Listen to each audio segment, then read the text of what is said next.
कटिक तरुण मर्म पीठ के मर्मों में एक महत्वपूर्ण मर्म स्थान है। यदि हम पीठ के 14 मर्मों को देखें तो सबसे पहले कटिक तरुण मर्म से पीठ के मर्म प्रारंभ होते हैं। यदि हम वज्रासन में बैठते हैं और एड़ियों को आपस में मिला लेते हैं तो उस स्थान पर जहाँ पर हिप्स हमारी एड़ियों को टच करते हैं उसको कटिक तरुण मर्म कहा जाता है। जैसे कटिक तरुण के नाम से प्रतिध्वनित होता है कि कटि का तात्पर्य कमर से और तरुण का तात्पर्य यूथफुलनेस से है।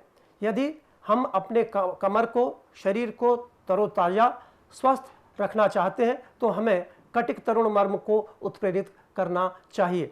कटिक तरुण मर्म पर आघात लगने से रक्त क्षय मीन्स लॉस ऑफ ब्लड का फॉर्मेशन कम होने के बाद शरीर पीला पड़ने लगता है और डिलेड टाइम में व्यक्ति की मृत्यु संभव होती है।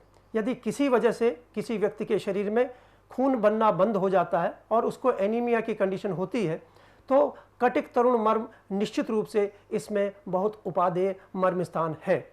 कटिक तरुण मर्म पर यदि हम बैठते हैं तो इससे पेट की बीमारियां कम होती हैं और जो डाइजेशन का प्रोसेस है वो भी इम्प्रूव होता है। इस मर्म को किन किन विधियों के द्वारा हम आइडेंटिफाई कर सकते हैं और कैसे स्टिमुलेट कर सकते हैं, जानते हैं इसकी विधि।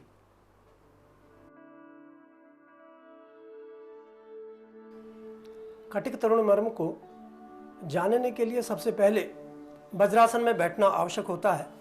जब हम वज्रासन में बैठते हैं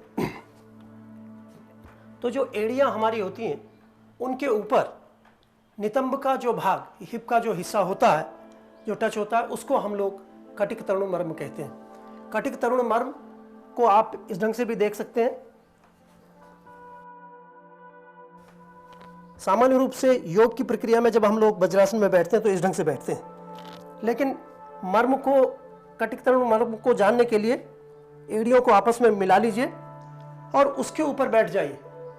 ये जो स्थान होता है जिसको हम इस्चियल ट्यूबरोसिटी कहते हैं, वो स्थान कटिक तरुण मर्म का कहलाता है।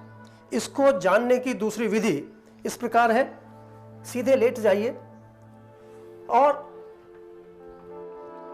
पैर को दोनों हाथ से पकड़ लीजिए। जहां पर ये एड़ी आती है उस स्थान को कटिक तरुण मर्म कहते हैं।